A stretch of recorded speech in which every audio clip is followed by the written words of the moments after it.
عوام پاکستان آج اپنا پاکستان کے لیے ویژن پیش کر رہی ہے، پاکستان کے لیے منشور پیش کر رہی ہے، پاکستان کے لیے ہماری جو سوچ ہے اس کی آگاہی آپ تک پہنچانے کی کوشش کر رہی ہے۔ یہ ویژن جو ہم آج پیش کر رہے ہیں، یہ ویژن جو ہم پیش کر رہے ہیں، ایک سیکنڈ، یہ جو ویژن ہم آپ کو پیش کر رہے ہیں، یہ آج پہلی سلسلہ ہے، پہلی کڑی ہے۔ ہم چاہتے ہیں کہ اس پہ آپ فیڈ بیک دیں گے ہم کو، اور ہم اس کو مزید ریفائن کریں گے، مزید بہتر کریں گے اور مزید آپ کے سامنے لے کر آئیں گے۔ تو یہ ایک ڈسکشن فورم ہم نے شروع کرا ہے۔ ہمارے ساتھ ہم بڑی خوشی کی بات ہے کہ بہت قابل ہمارے ساتھ لوگ ہیں، جس میں ایک اس وقت نام میں ضرور لوں گا، ڈاکٹر طارق بنوری کا، جو کہ HEC کے چیئرمین بھی رہے ہیں اور اس وقت بات کریں گے تھوڑی دیر بعد میرے بعد۔ تو انہوں نے ایک تھنک ٹینک بنائی ہے پارٹی کے اندر، جس میں عارف احمد خان صاحب سابق سیکرٹری فائنانس شامل ہیں، ڈاکٹر ظفر مرزا ہیں، دیگر ڈاکٹر طارق سلیمان ہیں، ڈاکٹر طارق چیمہ ہیں، دیگر لوگ ہیں۔ اور یہ لوگ جو ہیں یہ ایک ایک ورکنگ پیپر لکھتے رہیں گے ہر ایشو پہ۔ انشاءاللہ لاہور میں ہم اگلے مہینے جلد ہی وومنز ایشو کے اوپر اور ہیلتھ ایشو کے اوپر بھی ایک ایک ورکنگ پیپر کریں گے، تو وہ ڈیٹیلڈ ہوگا، لیکن اس سے پہلے ہم چاہتے ہیں کہ آپ لوگوں کا جتنے کامنٹس آ سکیں ہمارے ویژن کے اوپر اتنا بہتر ہے۔ ہم جب بات کرتے ہیں کہ نظام بدلو، تو ہم کیا بات کر رہے ہیں؟ ہم بات یہ کر رہے ہیں کہ پاکستان کا نظام جو اس وقت ہے وہ پاکستان کے لیے یا پاکستان کی عوام کے لیے ٹھیک نہیں ہے۔ اس میں چند لوگوں کے لیے وہ ضرور ٹھیک ہو سکتا ہے، کسی مسئلے میں ان چند لوگوں کے لیے، کسی مسئلے میں ان چند لوگوں کے لیے، لیکن عوام الناس کے لیے، منحصر قوم ہمارا نظام ہمارے لیے ٹھیک نہیں ہے۔ ہم جب ریلوے کی بات کرتے ہیں مثال کے طور پر، تو ریلوے کا میں آپ کو ایک ایگزامپل دیتا ہوں کہ 109 ارب روپیہ اس سال ہم پاکستان ریلویز کو دیں گے نقصان پورا کرنے کے لیے، سبسڈیز کرنے کے لیے۔ یہ 109 ارب روپے 2 کروڑ اور 94 لاکھ لوگوں نے پچھلے سال ریلوے میں سفر کیا تھا، تو یہ 109 ارب روپے 2 کروڑ 94 لاکھ لوگوں کے لیے دیے ہم نے، یعنی کہ ایوریج پہ ہر مسافر کے لیے ہم 3700 ارب روپیہ دے رہے ہیں، 3700 روپیہ ایک مسافر کے لیے، جتنی کی ایوریج ٹکٹ بھی نہیں بیچتا ریلوے، یعنی کہ جتنے پیسے ہم دے رہے ہیں وہ نقصان سے 50% سے زیادہ ہم پیسے دے رہے ہیں۔ تو ریلوے کا ہم نقصان کیوں برداشت کرتے ہیں؟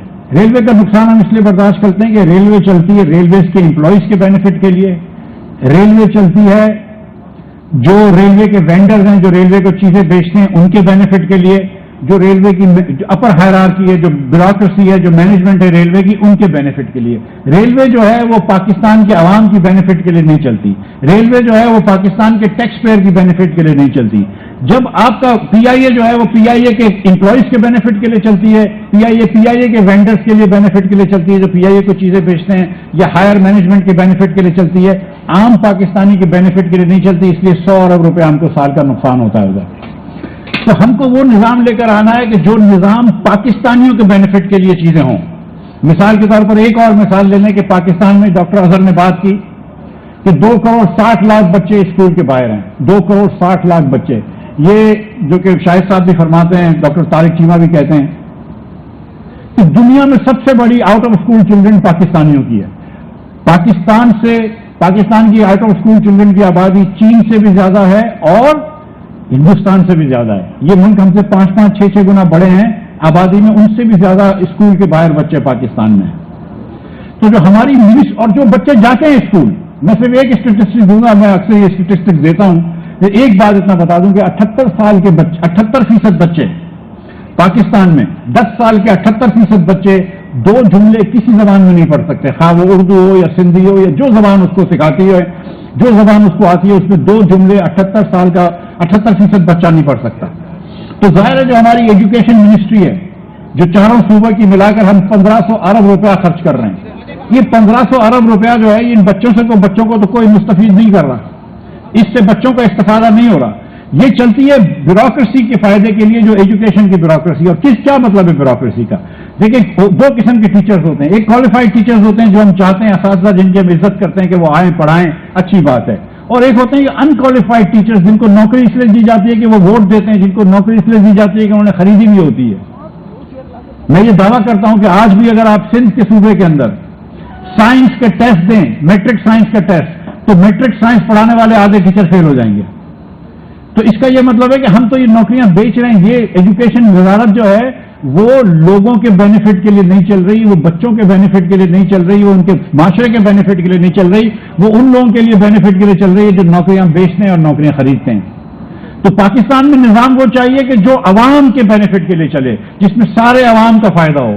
یہ نمبر 1 ہماری بات ہے. اور اس کے تحت ہم نے پھر 7 پرنسپلز بنائے ہیں کہ جس کے تحت عوام پاکستان سمجھتا ہے کہ پاکستان چلنا چاہیے. پہلا پرنسپل, اور جس کی نشاندہی معیز ضافی صاحب نے بھی فرمائی ہے, پہلا پرنسپل ہے سپریمیسی آف لا, کہ قانون کی بالادستی ہونی چاہیے, کہ ایک قانون کے تحت سب چلنے چاہیے, سب ادارے چلنے چاہیے, سب سیاستدان چلنے چاہیے, سب لوگ اس قانون کے ساتھ چلنے چاہیے. بڑے سے بڑا آدمی بھی اس قانون کے ساتھ چلے اور غریب ترین شخص بھی اس قانون کے ساتھ چلے. یہ کہنا آسان ہے, لیکن پاکستان میں یہ 77 سال تک آج تک نہیں ہوا. اسی لیے یہ حال پڑے ہے کہ قانون کی بالادستی کریں گے تو جتنے بھی ریلیشنز ہوں, یہ شاہد صاحب بار بار کہتے ہیں کہ جو ریلیشن سیاستدانوں کا فوج کے ساتھ ہونا چاہیے وہ آئین کے اندر جو لکھا ہوا ہے اس کے مطابق ہونا چاہیے. جو ریلیشن مولوی صاحبان کا میڈیا سے ہونا چاہیے وہ ہونا چاہیے جو آئین کے اندر درج ہے. یعنی کہ ہر ادارے کا ریلیشن جو ہے وہ آئین کے مطابق ہونا چاہیے. تو نمبر 1 پرنسپل ہے supremacy of the law. Second principle ہے آنےسٹی اینڈ ٹرانسپیرنسی, کہ اگر آپ سچ نہیں بول رہے اور شفافیت نہیں ہے تو پھر باقی چیزیں بیکار ہو جاتی ہیں.